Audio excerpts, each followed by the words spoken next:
Rahim. Dear students, this is the 13th lecture of the course title Introduction to Special Theory of Relativity with the course code PHYS 4135. I am Dr. Muhammad Azam. In this lecture, we discuss the well-known result of momentum energy relation.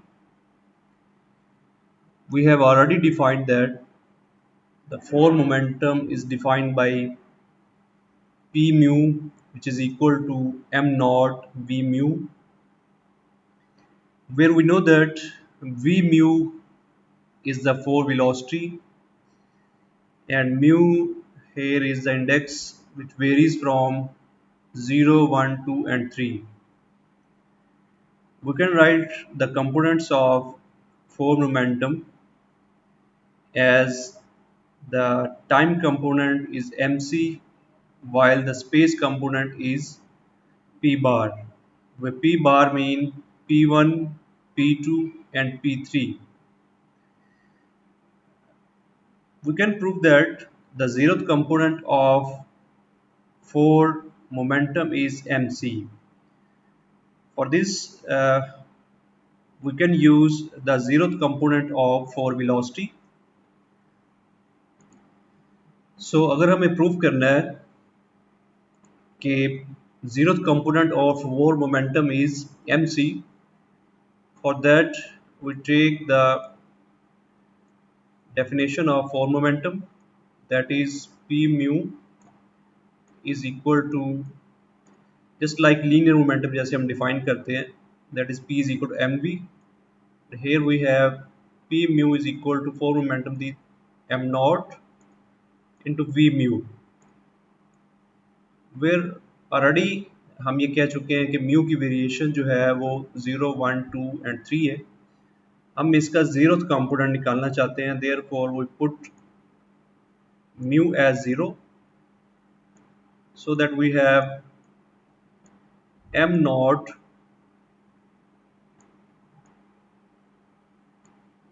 v0. और v0 अगर हम देखें तो v0 four velocity का time component जो है वो हमारे पास हमने डिफाइन किया था, वो बीटा सी है. And if we put the value of v0 beta C in the above equation, we have m naught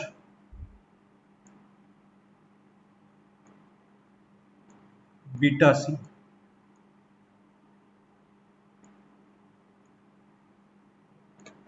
last lecture में हमने एक रिलेशन डिफाइन किया था between relativistic mass and rest mass, और रिलेटिविस्टिक मास को हमने represent किया था m से, and which is equal to beta m naught. So अगर हम यही वैल्यू रिलेटिविस्टिक मास और रेस्ट मास के दरमियान जो रिलेशन है इसको हम यूज़ करें इस इक्वेशन में, m beta not, beta m not की जगह हम रिप्लेस कर सकते हैं m, और इसको कह सकते हैं हम c.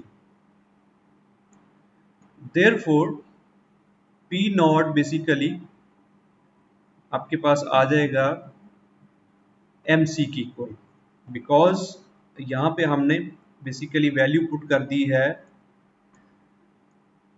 ये आपका p नॉट था और यहाँ पे v0 की वैल्यू हमने पुट कर दी बीटा सी, और beta m naught is equal to m. Therefore p naught जो होगा या p0 जो होगा हमारे पास mc होगा. So we can say the zeroth component of force momentum is mc.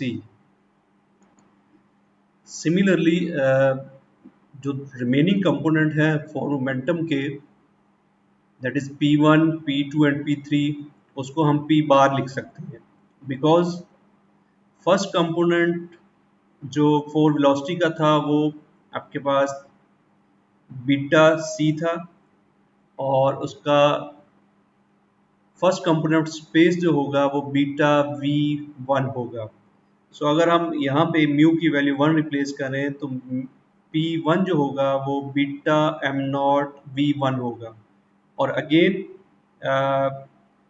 Beta M naught will be equal to M C, beta M naught will be equal to M, और M V one का मतलब है वो linear momentum है जो हम already use करते हैं, सो उसको हमने पी वन से रिप्लेस कर दिया। Similarly remaining component P two और पी थ्री भी इसी तरीके से फाइंड किए जा सकते हैं, सो उनको हमने स्पेस कंपोनेंट के तौर पे अलग लिख लिया, दैट इज पी बार। जैसे हम प्रीवियसली 4 वेक्टर में लिखते रहे हैं, 4 वेलोसिटी में लिखते रहे हैं, और इसी तरीके से 4 फोर्स में लिखते रहे हैं।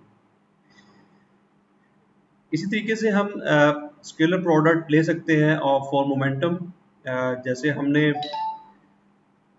फॉर वेलोसिटी का स्केलर प्रोडक्ट लिया था, और इस तरीके से हमारे पास अगर हम ये डेफिनेशन यूज़ करें, दैट इज कंट्रावेरिएंट के लिए आपके पास एम नॉट वी म्यू है, तो कोवेरिएंट के लिए you have M naught V mu. So अगर हम ये डेफिनेशन यहाँ पे यूज करें, so scalar product of P square will be equal to M naught square V mu and V mu. ये लास्ट टाइम हमने रिजल्ट एक निकाला था, the scalar product of four velocity is equal to C square which we call it as invariant quantity. So अगर हम वो वाले result यहाँ पे यूज करें तो पी स्क्वेयर जो है और scalar product of four momentum will be equal to M naught square C square. This is called as equation 1. Similarly, next slide में हम P नॉट को एक proper shape में लिखना चाह रहे हैं. So we know that P not is equal to MC, and if we multiply with C and divide, we have MC square over C, and we know that E is the total energy of the particle. ये हमने last lecture में भी derive किया था, that E is equal to M C square. So अगर हम ये वाली वैल्यू यहाँ पे रिप्लेस कर दें, M C square is equal to E, then we have P naught will also be written as E over C। So secondly पीछे हमने एक इक्वेशन ये बनाई by the scalar product by using the definition of four momentum, और इसी चूंकि four momentum को हमने दो वे में रिप्रेजेंट किया है, एक in terms of four velocity और एक in terms of its component form. Four velocity को यूज़ करते हुए हमने इक्वेशन 1 डेवलप कर ली है, और अगर हम सेकंड ये जो फॉर्म है इसकी फॉर मोमेंटम की, इसको यूज़ करें तो we can get equation 2। Then हम अगेन उसका भी स्केलर प्रोडक्ट लेंगे, and later we compare equation 1 and 2 to get the final result of momentum energy relation. जैसे हमने फोर वेक्टर को रिप्रेजेंट किया था कंट्रावेरिएंट से कोवेरिएंट फॉर्म में, और हमने ये देखा था कि उसकी वैल्यूज जो है वो स्पेस कंपोनेंट की नेगेटिव आती है bye using the metric tensor zeta. Similarly फिर हमने एक दफ़ा जब फोर वेलोसिटी को उसकी कंट्रावेरिएंट से कोवेरिएंट फॉर्म में लिखा, तो अगेन हमने वहाँ पे भी देखा कि आपके जो स्पेस कंपोनेंट ऑफ वेलोसिटी है वो भी साइन चेंज करते हैं, that is in terms of contravariant it has a positive value, while in terms of covariant it has a negative value. Similar process में हम यहाँ पे भी ये contravariant में फॉर्म है, तो अगर हम यहाँ से covariant फॉर्म लें बिल्कुल उसी तरीके से जैसे हमने फोर वेक्टर और फोर वेलोसिटी को डिफाइन किया था, तो अगर हम यहाँ पे जीटा का इस्तेमाल करें तो हमारे पास जो स्पेस कंपोनेंट आएंगे वो नेगेटिव में आएंगे। So we can say P mu is equal to M C minus P bar. तो जब इन दोनों का हम स्केलर प्रोडक्ट लेंगे तो then we have this type of equation which is given by P square is equal to P naught square minus P one square minus P two square minus P three square. और again चूंकि ये space component है तो इनको हम एक single में लिख सकते हैं, we can write it as P bar square. So this equation can be written as in this way. और ये हमने जो अभी इसकी वैल्यू फाइंड की है पी नॉट की in the previous slide, that is P naught is equal to E over C, ये वाली वैल्यू अगर हम यहाँ इंसर्ट करें we get E square over C square minus P bar square. So this is called as equation 2। सो एक हमने पहली डेफिनेशन यूज़ की फॉर मोमेंटम की, और उससे हमने इक्वेशन 1 ऑब्टेन की, देन हमने सेकंड उसकी फॉर्म को यूज़ करते हुए हमने इक्वेशन 2 अब डेवलप कर ली है। So if we see equation 1 आपके पास ये है, इसकी लेफ्ट हैंड साइड जो है वो पी स्क्वेयर को इक्वल है। और सिमिलरली इक्वेशन 2 उसकी भी left hand side P square को इक्वल है, so we can compare equation 1 and 2। Comparing equation 1 and 2, we have e square over c square minus p bar square is equal to m naught c square. इसको अगर हम simplify करें, then we have e square is equal to c square p bar square plus m naught c square. So this is the final result which we want to obtain, and it represents the momentum energy relation. This is a very important relation in terms of special relativity or in terms of relativistic mechanics. In the next article, we want to find the kinetic energy of a particle. इसके लिए already जो हमने results निकाले हैं वो हम use करते हैं। इसमें पहला जो रिज़ल्ट हम यूज़ कर रहे हैं वो the relativistic mass energy relation है, जो अभी हमने अपने प्रीवियस स्लाइड पे भी यूज़ किया है in order to find the zeroth component of 4 momentum. So we have E is equal to mc square. This is a relativistic mass energy relation. Also we know the relation between relativistic mass and rest mass. जैसे अभी हमने इसको लिखा भी था, m is equal to beta m naught. So अगर हम beta की वैल्यू यूज़ करें, that is 1 over 1 minus v square over c square, then we can write a relation between relativistic mass and rest mass in this way. यही value अगर हम use करें in this equation, m की जगह अगर हम ये रिप्लेस कर दें m not over 1 minus v square c square square root, then we have the relativistic mass energy relation is written in this way, that is E is equal to m naught c square over 1 minus v square over c square square root, which can also be written as E is equal to m naught c square 1 minus v square over c square the whole power minus 1 by 2. Next हम इसको simplify करना चाहेंगे और इसके लिए हम binomial expansion का इस्तेमाल करते हैं, और हम अगर ये यूज़ करें, we have m naught c square into 1 plus v square over 2c square plus 3v square over 8c square plus up to so on. So there are infinite many terms here. लेकिन हम चूँकि एक concrete result यहाँ पे निकालना चाहते हैं, that is kinetic energy for a particle, उसके लिए हम एक रिस्ट्रिक्शन लगाते हैं, that is v is very less than c. So whenever v is very less than c, the whole terms from 3v square over 8c4 plus up to so on will be neglected. Because ये quantity जो है ये बहुत ही small होना शुरू हो जाएगी, it is negligible.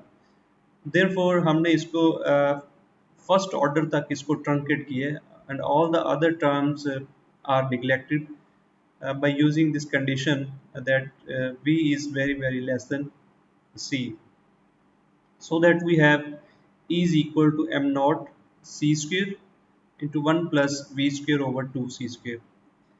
And if we multiply this m naught c square, we have m naught c square, ये c square इस c square से cancel हो जाएगा, and we have half m naught v square. And we know that half m naught v square is the kinetic energy of the particle, which we replace by t, so that we have E is equal to m naught c square plus t. Next हम एक condition यहाँ पे impose करते हैं, that is when the particle is at rest. Obviously जब particle rest पे होगा तो उसकी वेलोसिटी जो होगी वो ज़ीरो होगी, एंड वंस अगर उसकी वेलोसिटी ज़ीरो है तो ऑब्वियसली काइनेटिक एनर्जी जो है वो ज़ीरो होगी, बिकॉज टी जो होता है वो half m not v square होता है, और रेस्ट पे होने की वजह से उसकी वेलोसिटी ज़ीरो होगी, so therefore this whole term will be equal to zero. So we can say t is equal to 0. So last जो इक्वेशन है वो आपकी कन्वर्ट हो जाएगी only into E is equal to M naught C square.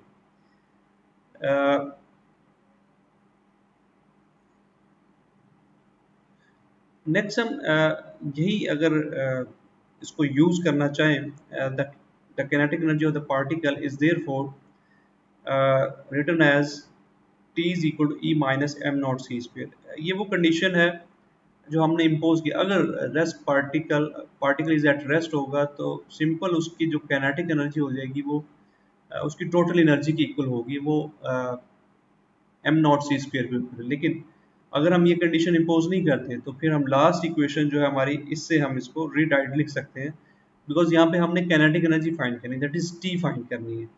सो ये एक separate condition हमने यहाँ पे इम्पोज की। अगर हम ये कंडीशन इम्पोज नहीं करते तो फिर हम यहाँ से kinetic एनर्जी निकाल सकते हैं। This mean if the particle is at rest the whole energy will be its kinetic energy.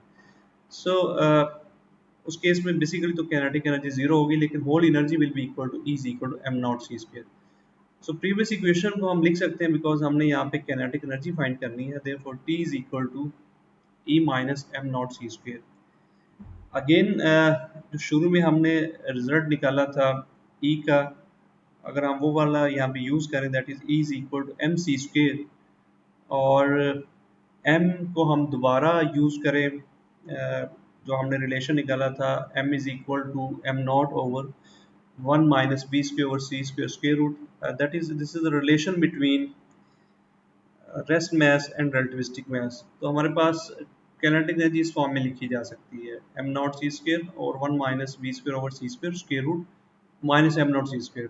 यहाँ से अगर हम M naught C square common ले लें, the above expression can be written in this form, and this is known as kinetic energy of a particle, or this is also a very important result which will be used to find the kinetic energy of a particle, और इसको हम in the next lecture में इसी फार्मूले को apply करेंगे as an application के तौर पे। सो ये लेक्चर आज का यहीं पे कंप्लीट होता है। नेक्स्ट लेक्चर में हम इसकी एप्लीकेशन देखेंगे।